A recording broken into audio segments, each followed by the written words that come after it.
How can we win this economic war, हम ये मुआशी जंग कैसे जीत सकते हैं? क्या हम जीत भी सकते हैं? आज के इस सिस्टम का पार्ट एंड पार्सल बनते हुए हम गुलामी में गुलाम दर गुलाम आने वाले बच्चों को गुलाम ही रख सकते हैं, लेकिन हम मुआशी जंग नहीं जीत सकेंगे। आप देखिए, कोई भी पॉलिटिकल लीडर आया, उसने क्राइसिस के बाद आके करेंसी डिवैल्यू की ताकि अपने आप को ब्रीदिंग स्पेस मिले, एंजॉय करूं 2-4 साल, उसके बाद अगली हुकूमत आएगी वो करेंसी डिवैल्यू करेगी, फिर उसके बाद अगली हुकूमत आएगी वो करेंसी डिवैल्यू करेगी, ताकि ब्रीदिंग स्पेस मिलता जाए, करेंसी डिवैल्यू होती जाए और हम एंजॉय करते रहें। ये स्नोबॉल फैक्टर है जो छोटे से छोटा था, बड़ा होता जा रहा है।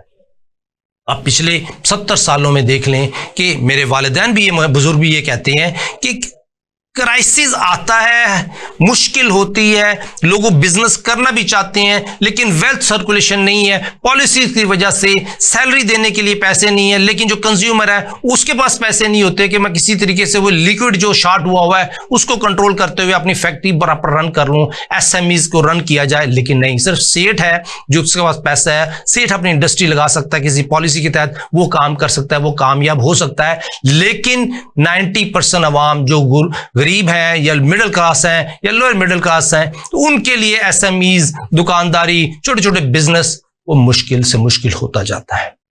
सो क्या पॉलिसीज हैं जिनकी वजह से ये हो रहा है? हम ये इकोनॉमिक वार कैसे जीत सकते हैं? मैंने उस प्रेजेंटेशन में से 2 अल्फाज कहे थे, एक ऐसी अथॉरिटी बना दें जो हम पाकिस्तानियों की इनकम बढ़ाने पे काम करे। आज किसी पाकिस्तानी की इनकम उसके खर्चे से बढ़ा दें, जितना उसका मंथली खर्च है उससे बढ़ा दें, वो सारे का सारा टैक्स ले लें, क्योंकि उसको पता है कि अगले महीने फिर मैं कमा लूंगा। अगर मेरा घर का खर्च 1 लाख है, मेरी इनकम 2 लाख कर दें, ऊपर वाला 1 लाख ले जाए, लेकिन मुझे मौका दें अगले महीने फिर कमाओ फिर कमाओ फिर कमाओ। लेकिन इस वक्त हमारी सिनेरियो ये है कि हमें सेव करना पड़ता है, पैसों को रोकना पड़ता है, क्योंकि हमें पता नहीं होता कि आगे हमने कमा सकना है कि नहीं कमा सकना। सो कंफर्ट देना है और अवाम को रिस्पॉन्सिबल करना है कि उन्होंने ये काम करना है तो उन्होंने कमाना है, अगर काम नहीं करेंगे तो कमा नहीं सकते। लेकिन काम उनको देना गवर्नमेंट ऑफ पाकिस्तान की जिम्मेदारी है, उस अथॉरिटी की जिम्मेदारी है। सिर्फ ये ऑब्जेक्टिव अचीव करें, increase income of people of Pakistan, to live हलाल income, to live as a मुस्लिम, टू अर्न हलाल income and to live as a मुस्लिम। This is one objective. उसके बाद this will increase value of tax revenues. जैसे income increase होगी, हम पाकिस्तानियों की टैक्स रेवेन्यूज बढ़ जाएंगे। हमने पिछले 3 प्रोग्राम किए कि टैक्स रेवेन्यू को बढ़ाना है तो इस्लाम को फॉलो कर लें।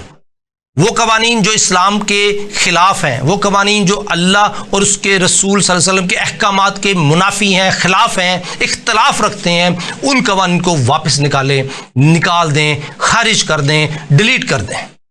डिलीट होंगे तो आपकी इनकम जो सेविंग पे टैक्स है वो है ज़कात। आपके पास सेविंग पड़ी हुई है 2.5% दे दे, खत्म होगी बात। हम पाकिस्तानियों के पास कितनी सेविंग है in terms of property, in terms of inventory, in terms of gold, वो तमाम की तमाम ज़कात है। 2.5% देते जाएं, अपना काम निकालते जाएं, that will be more than enough. लेकिन 2.5% एप्लीकेबल किस पे है? अमीर आदमी पे। और पाकिस्तान में अमीर आदमी कितने परसेंट है? 1%, 2%।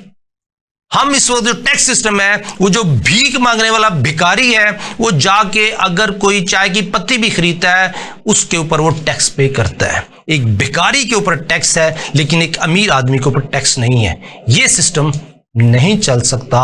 अगर इस तरह चलता रहा तो ये चलता रहेगा, लेकिन गरीब आदमी गरीब तर होता चलेगा और गुलाम तो है ये, और गुलाम बड़ा हो जाएगा। और इसी तरह अगली बात जो लिखी थी कि जब हमारा टैक्स रेवेन्यू बढ़ जाएगा, this will help in managing deficit in cash payments.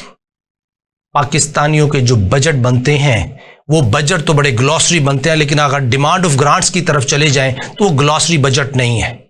वो बजट जो IMF ने हम पे इम्पोज करा दिया वो तो आपको ग्लॉसरी मिलेगा, क्योंकि IMF जानता है कि हमने बजट वो दिखाना है जिस पे अवाम में पैनिक ना आए।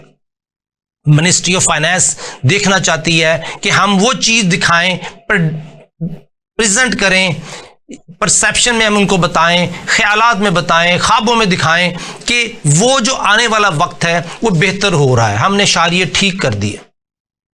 अशारिये अगर हमने पिछले 10 सालों में 1 लाख जूते खाए हैं और इस साल हमने 10,000 खा लिए हैं, तो इसका मतलब ये नहीं है कि शारिये ठीक हो गए, जूते तो फिर भी पड़े हैं, इन्फ्लेशन तो फिर भी हुई है, 40% इन्फ्लेशन से 3% पे आ गई, इन्फ्लेशन तो है ना।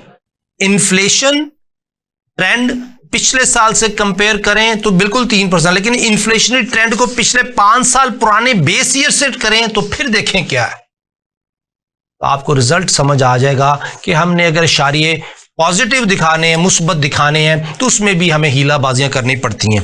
इसके बाद जो अगला स्टेप आएगा नाजरीन, कि जैसे ही हम अपना डेफिसिट मैनेज करेंगे तो that will be a prosperous Pakistan, खुशहाल पाकिस्तान होगा। इसके लिए जो काम अंदाज़ा था वो ये बताया गया कि जो फाइनेंशियल मिसमैनेजमेंट है हमारे पास, अगर मैं इसको देखूं, financial mismanagement and currency devaluation, state and people of Pakistan are losing their income due to regular currency devaluation, increase in public debt, deficit, unemployment, inflation are the major problems. उसका solution ये है, develop a state organ to promote and participate in economic activities to regulate informal sector of economy for proper financial management by creating demand for Pakistani goods and currency. This will create employment for youth, women, skilled and unskilled people.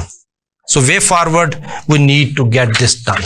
अगर government of Pakistan इसको manage खुद करती है that will be great, लेकिन personal level पे, private level पे, छोटे level पे नहीं तो किसी ना किसी दोस्त को उठना पड़ेगा ताकि इसमें काम कर सके।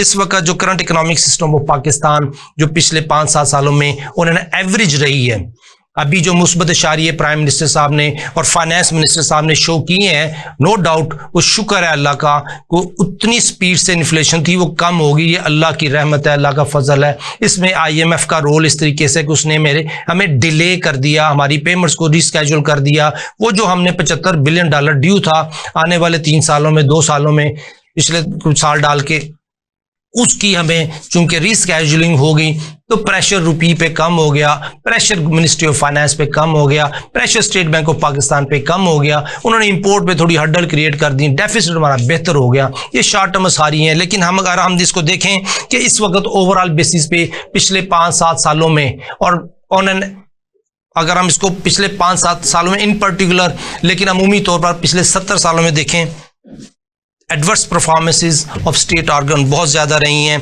पाकिस्तानी सेटिस्फाइड नहीं है, खुशहाल नहीं है, मिसमैच गवर्निंग लॉज हैं, डिफेक्टिव टैक्स सिस्टम है, हाई फिस्कल डेफिसिट है, हायर डिपेंडेंस ऑन बोरोइंग है, इन्फ्लेशन है और स्ट्रक्चर रिफॉर्म नहीं है, रियल ऑडिट भी नहीं है, करप्शन बढ़ती जा रही है और गुर्बत भी बढ़ती जा रही है, अनएम्प्लॉयमेंट बढ़ती जा रही है, इनएडुकेट एजुकेशन हेल्थ सिस्टम है, ब्रेन ड्रेन, फाइनेंस ड्रेन और बहुत कुछ। नाज़रीन, ये पूरा भरा हुआ है इस सिस्टम, इस प्रेजेंटेशन में क्या क्या मैं बात करूं कि इस वक्त आज का सिस्टम ये है कि 17वें ग्रेड का अफसर अगर अपना घर खरीदना चाहे सैलरी से तो 150 साल में अपना घर नहीं खरीद सकता।